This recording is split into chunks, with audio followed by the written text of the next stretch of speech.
کتاب انسان اور انسان کے درمیان لو کا میوزک ہے، یہ ڈانس ہے جس میں کہ ایک دوسرے کے ساتھ ایک دوسرے کے ساتھ ہمدردی ہوتی ہے۔ میں شاہ محمد مری ہوں اور میں پروفیشن میں ڈاکٹر ہوں، پیتھالوجسٹ ہوں۔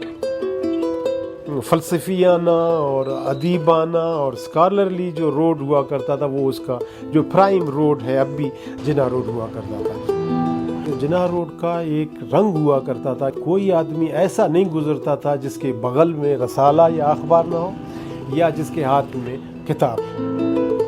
یہاں ڈان ہوٹل، فردوسی ہوٹل، اوپر Farah hotel, Regal hotel, Liberty hotel, گاہک جتنے بھی تھے سب کا شوق یا سیاست ہوا کرتا تھا یا ٹریڈ یونین ہوا کرتا تھا یا پڑھائی ہوا کرتا تھا۔ وہ بحث ہوتی تھی، بحث میں نتیجہ کوئی نہ کوئی نکلتا تھا، کبھی نہ کوئی لڑائی ہوتی تھی، ہمیشہ عرفہ بات ہوتی، اعلیٰ بات ہوتی۔ تو وہ ہوٹل ایگزسٹ ہی شاید نہیں کرتے ہیں۔ نہیں، اب جن لوگوں کی دلچسپیاں ہیں جناح روڈ میں، نئی چیزوں سے دلچسپیاں ہیں، ان لوگوں کے لیے جناح روڈ ابھی تک وہی جناح روڈ ہے۔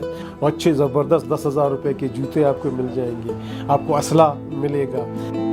صرف اتنی سی بات ہے کہ کتاب اجڑ گیا، کتاب کی دنیا اجڑ گئی۔ جوتے نے دھکا دے کر کے کتاب کو کنویں میں گرا دیا اور بوٹ نے اپنی جگہ مقدس میز پر ڈھونڈ لیا۔ ایک تو یہ ایک پرابلم آ گیا ہمارے یہاں۔ جب تک میں اور آپ مل کر کے کتاب کو مقبول نہیں بنائیں گے تو ہم سچ کو مقبول نہیں بنا پا رہے ہیں، ہم انسانیت کو مقبول نہیں پا رہے ہیں، ہم بھائی چارے کو مقبولیت نہیں دے رہے ہیں۔ تو کتاب واپس آئے گی تو زندگی دوبارہ اسی طرح پر رونق